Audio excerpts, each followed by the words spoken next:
Dear kids, how are you? I hope you all are fine and I'm also fine. Today I'm going to teach you your 10th chapter of fractions. Okay? आज हम लोग आपका 10th chapter start कर रहे हैं जिसका name है fractions. ठीक है, तो सबसे पहले हम लोग ये फाइंड आउट कर लेते हैं कि फ्रैक्शन होता क्या है, फ्रैक्शन की डेफिनेशन क्या है. ठीक है, तो fraction is a part of a whole figure. ठीक है, फ्रैक्शन क्या होता है, एक कंप्लीट होल फिगर का पार्ट होता है. ठीक है, फिगर बोल सकते हैं, फ्रैगमेंट बोल सकते हैं. तो फ्रैक्शन की सबसे पहले हम लोग यहाँ पे राइट कर लेते हैं डेफिनेशन. फ्रैक्शन इज अ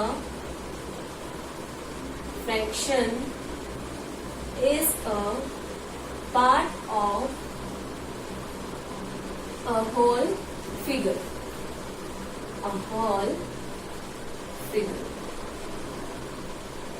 ठीक है, फ्रैक्शन क्या होता है, एक कंप्लीट होल फिगर का पार्ट होता है. ठीक है, फिगर कुछ भी हो सकता है यहाँ पे, फॉर एग्जाम्पल सर्कल, रेक्टेंगल. ठीक है, और भी बहुत सारे शेप्स होते हैं हमारे पास में, ओवल हो गया. ठीक है, तो सारे जो पार्ट है उनको इक्वल जब हम लोग डिस्ट्रीब्यूट करते हैं या इक्वल पार्ट करते हैं उनके, तो उनको क्या बोला जाएगा हमारे पास में, फ्रैक्शंस ऑफ द फ्रैगमेंट. ठीक है, for example we have a circle. हमारे पास में क्या है, एक सर्कल है. हमने इसके 2 पार्ट्स किए हैं. किस तरीके से, ऐसे. ठीक है, मैंने इसके ये जो 2 पार्ट्स किए हैं ये दोनों इक्वल पार्ट्स हैं. कैसे पार्ट है, इक्वल पार्ट्स है. इट मीन्स ये भी हमारे पास में 1/2 है और ये वाला पार्ट भी 1/2 है. अब मैंने इन पार्ट्स को 1/2 क्यों राइट किया है, क्योंकि किसी भी फिगर को जब हम लोग इक्वल पार्ट्स में डिवाइड करते हैं तो उसके सिंगल पार्ट का जब हम लोग फ्रैक्शन राइट करेंगे वो होगा 1/2. क्या होगा ये 1/2, जिसको बोलेंगे हम लोग 1/2. यानी कि हाफ का मतलब होता है आधा और 1 का मतलब सिंगल. हमारे पास में 1 को हमने हाफ में, इट मीन्स 2 पार्ट्स में डिवाइड कर दिया, जिसका फ्रैक्शन बनता है 1/2. एग्जाम्पल हमारे पास में ये है कि हमने एक सर्कल को 2 पार्ट्स में डिवाइड किया है. When we divide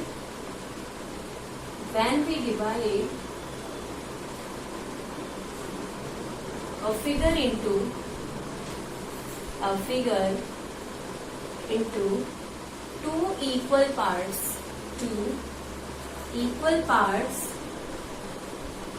then each part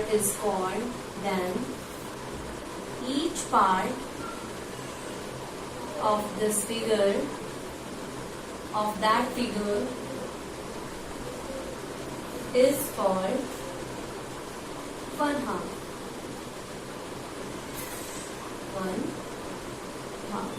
ठीक है, इसी तरीके से हम लोग बाकी हमारी डेफिनेशंस बना लेंगे.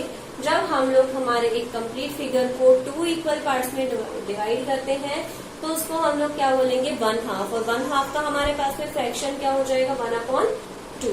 ठीक है, इसी तरीके से होगा हमारे पास में 1/3. ठीक है, क्या होगा 1/3. तो मैं इसको यहीं पे एक्सप्लेन कर रही हूँ. 1/3 होता है कि हम लोग किसी भी फिगर को 3 इक्वल पार्ट्स में राइट करें. क्या राइट करें, when we divide a figure into 3 equal parts, then each part of that figure is called 1/3. क्या हो जाएगा हमारा, एक पार्ट 1/3 हो जाएगा. और हम लोग इनको डिवाइड कैसे करेंगे वो भी मैं आपको समझा देती हूँ. यहाँ पे इस तरीके से हमने हमारे फिगर को क्या कर रखा है, 3 पार्ट्स में डिवाइड कर रखा है. ये भी 1/3, ये भी 1/3 और यहाँ पे भी हमारे पास में क्या हो जाएगा 1/3. इट मीन्स हम जितने पार्ट्स में डिवाइड करते जाएंगे, अगर उसका एक पार्ट लेते हैं तो 1/2 यानी कि 1/2, 1/3 1/3, 1/4 1/4, 1/5 1/5. इट मीन्स किसी भी फिगर के अगर हम लोग 5 पार्ट्स करेंगे, उसमें से 1 पार्ट को ऑब्जर्व करते हैं तो उसको बोला जाएगा 1/5. ठीक है, तो ये हमने फ्रैक्शंस को राइट करना सीख लिया किस तरीके से हम लोग उनके नंबर्स राइट करेंगे। अब मैं यहाँ पे फ्रैक्शन नंबर और उनके जो फिगर्स है वो किस तरीके से राइट करेंगे वो समझा देती हूँ। ठीक है,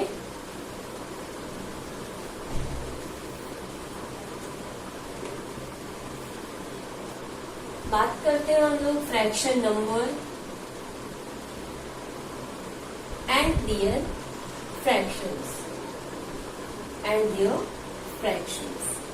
ठीक है, कि एक फ्रैक्शन से हम लोग फ्रैक्शन कैसे राइट करेंगे, फ्रैक्शन नंबर, और फ्रैक्शन नंबर से फ्रैक्शन कैसे राइट करेंगे वो हम लोग यहाँ पे सीखते हैं। फॉर एग्जाम्पल आपके पास में यहाँ पे लिखा हुआ है 3/4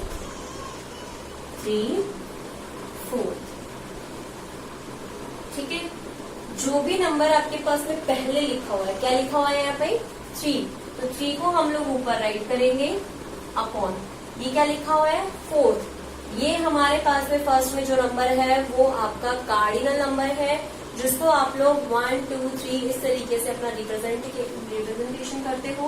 और जो हमारे पास में सेकंड नंबर होगा जिसको हम लोग नीचे राइट करेंगे वो आपका ऑर्डिनल नंबर होगा। इट मीन्स इतनी पोजीशंस है हमारे पास में। ठीक है, कितनी पोजीशंस है 4 पोजीशंस है। इट मीन्स यहाँ पे लिखा हुआ है 4, तो हमारे पास में किसी भी फिगर के कितने पार्ट्स है, टोटल 4 पार्ट्स है, जिसमें से हमने ऑब्जर्व कितने पार्ट्स को किया है 3 पार्ट्स को किया है।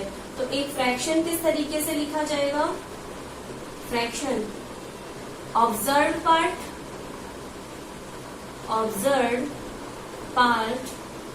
of a figure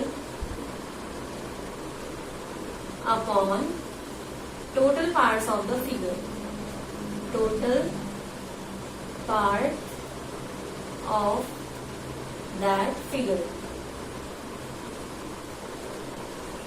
ठीक है, किसी भी फिगर की हम लोग कितने पार्ट्स को ऑब्जर्व कर रहे हैं वो ऊपर आएगा और टोटल पार्ट्स कहाँ पे आएंगे, नीचे। जैसे अगर हमारे पास में किसी फिगर में टोटल 5 पार्ट्स हैं, उसमें से हमने 3 पार्ट्स को ले लिया, तो इसको हम लोग क्या बोलेंगे 3/5 बोलेंगे।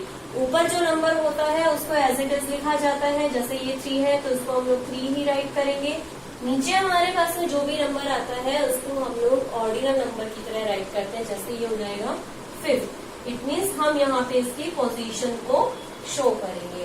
ठीक है, तो किसी भी फ्रैक्शन नंबर से हम लोग फ्रैक्शन राइट कर सकते हैं और एक फ्रैक्शन से फ्रैक्शन नंबर राइट कर सकते हैं। ठीक है, अगर आपके पास में पहले ये नंबर लिखा हुआ है तो हम लोग 3 को एज इट इज राइट करेंगे। अपॉन में हमारे पास में 4 लिखा हुआ है तो हम यहाँ पे 4 राइट कर देंगे। फ्रैक्शन दिया हुआ है तो ऊपर जो नंबर गिवन है आपको उसको पहले राइट करना है एक कार्डिनल नंबर के थ्रू, और जो सेकेंड हमारे पास में नीचे नंबर गिवन है उसको हम लोग राइट करेंगे उसकी पोजीशन के थ्रू। अब मैं आपको कुछ क्वेश्चन सॉल्व करके दिखा देती हूँ।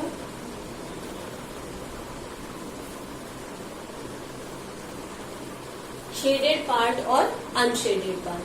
हमारे पास में यहाँ पे एक रेक्टेंगल गिवन है जिसके हमने 5 पार्ट्स कर रखे हैं, 1 2 3 4, सारे पार्ट्स इक्वल है हमारे पास में, ये हो गया 5। ठीक है, तो हमने इसके जो 5 पार्ट्स किए हैं उसमें से हमें यहाँ पे शेड करना है ओनली 2 पार्ट्स को। कितने पार्ट्स को शेडेड करना है, 2 पार्ट्स को। मैं यहाँ पे शेड करके दिखा देती हूँ आपको, इस तरीके से आपको इनको शेडेड करना है।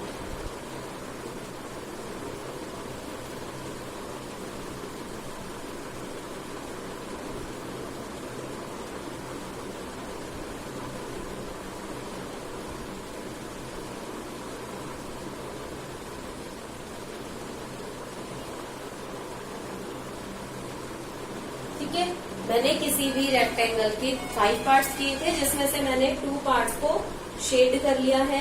अब आपको यहाँ पे बोल रहे हैं कि इन दोनों पार्ट्स के फ्रैक्शन राइट करो। आपको बताना है यहाँ पे कि शेडेड पार्ट कितना है, शेडेड पार्ट, और दूसरी चीज बतानी है आपको कि अनशेडेड पार्ट, इट मीन जिसको आपने कलर नहीं किया है वो पार्ट कितना है, वो भी आपको बताना है।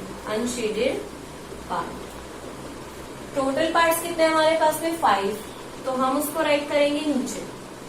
दोनों में सेम आएगा ये, तो नीचे वाला नंबर ऊपर हमारे पास में जितने हम ऑब्जर्व करेंगे, इतने जितने पार्ट हमने शेड किए हैं वो ये तो हो जाएगा 2/5। इतनी शेडेड पार्ट कितना है आपके पास में 2/5। और अनशेडेड पार्ट की अगर हम बात करें तो अनशेडेड पार्ट है आपके पास में 3/5, क्योंकि टोटल पार्ट तो 5 है, जिसमें से 3 आपके कैसे हैं, अनशेडेड है। तो इस तरीके से हम लोग किसी भी फिगर में शेडेड और अनशेडेड पार्ट को बता सकते हैं। और अगर हमें फिगर गिवन हो और हमारे पास में फ्रैक्शंस हो तो हम लोग उसके शेडेड पार्ट और अनशेडेड पार्ट कर सकते हैं। ठीक है, ये हो गया हमारे पास में फ्रैक्शंस कंप्लीट। अब हम बात करते हैं यहाँ पे न्यूमेरेटर और डिनोमिनेटर। इसकी बात करते हैं हम लोग, numerator and denominator of numerator and denominator of a fraction.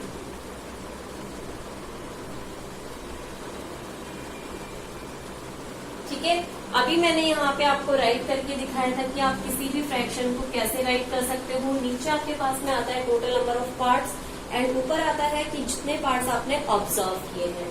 हम लोग फ्रैक्शन को राइट करने के लिए एक नंबर राइट कर रहे हैं यहाँ पे, fraction equal to numerator upon denominator.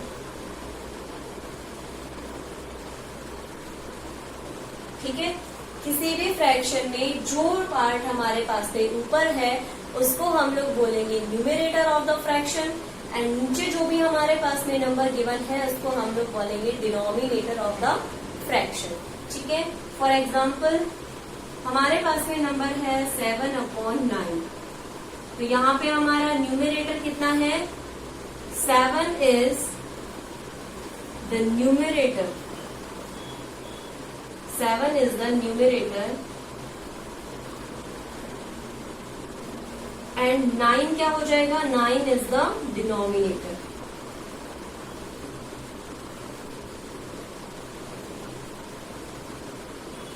ठीक है, जो ऊपर होगा उसको हम लोग न्यूमेरेटर बोलेंगे और जो नीचे नंबर होगा उसको हम लोग क्या बोलेंगे, डिनोमिनेटर बोलेंगे। बस यही है हमारे पास में न्यूमेरेटर और डिनोमिनेटर के लिए कि ऊपर वाला जो नंबर होता है उसको न्यूमेरेटर बोला जाएगा और नीचे वाले नंबर को डिनोमिनेटर बोला। तो किसी भी फ्रैक्शन को जब राइट करते हैं तो वो फ्रैक्शन कैसे लिखा जाता है, न्यूमेरेटर अपॉन डिनोमिनेटर।